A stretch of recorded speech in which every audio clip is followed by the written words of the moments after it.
The main thrust of the restaurant is that it's Midwestern. I think we're about hospitality and we're about food that's approachable and delicious and comforting. My name's Howard Hanna. I'm the chef and co-owner of the Rieger and Café. Today we're making the pork tenderloin sandwich. The first step to it, it's a tempura batter that we're going to make. This is flour, cornstarch, baking powder, baking soda, and salt. There's a few things about the Rieger tenderloin that I think are special. Probably the most unique thing about it is that it's, rather than a breading, we use a tempura batter instead, and that makes a very thin, light, super crunchy crust. That idea of using a tempura on our tenderloin sandwich came from Kitty's Café over on 31st, which has won a lot of awards for the best tenderloin in the city, and I think rightly so. It's an awesome sandwich. 2 tenderloins to go. They do a tempura tenderloin there, and I had never had that before anywhere else, and this was a place I've been going for years before the Rieger opened, but as I started thinking about lunch menus and opening the place and knowing that lunch was going to be something we did and wanted to put our own twist on, I was thinking a lot about sandwiches, and I kept coming back to Kitty's for the tenderloin. I just fell in love with it. The dry ingredients in, the vodka goes in, and then at this point we don't want to work it a whole lot because that'll make the batter too homogeneous and it'll also make it kind of developing the gluten in the flour and make it kind of tough. So I'm just going to whisk enough to get it to come together, and I think that's it. So as soon as it comes together I stop, and it'll be a thin coat that's going to make that really awesome crunch on the outside of our pork.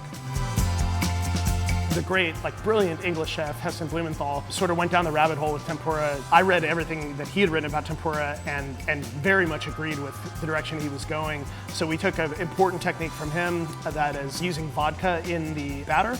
Vodka is a very neutral spirit, but pretty high proof. As soon as it hits the hot oil, it bubbles away and evaporates and is gone quickly.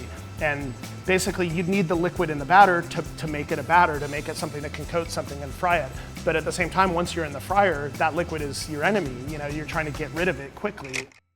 I kind of owe the idea of using tempura to Kitty's. I kind of owe the tempura itself to Heston Blumenthal. And we kind of put those together and then made it this cool Midwestern sandwich with ideas from, other cultures. Okay, this is so good. I know. So many things with cooking, you're using all your senses. And so I'm sure I could experiment 1,000 times and find the precise number of seconds it should take to cook them perfectly. But honestly, there's so many variables that would probably not be the best result. It's a lot better to just listen to the food and let it tell you when it's ready. Really, I think our approach to the food here very much starts with respect for the ingredients. And in a way, that means, as a chef, getting out of the way and letting the food talk.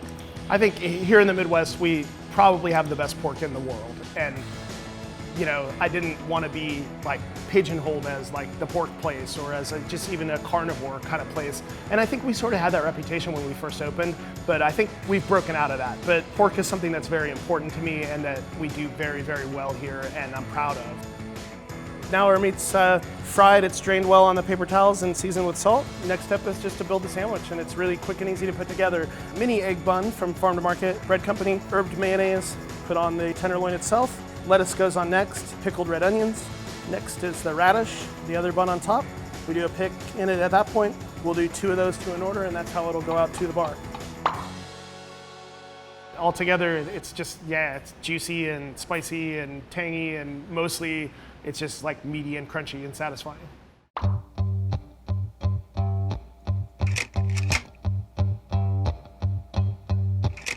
Hey, it's a drink so easy that most people screw it up.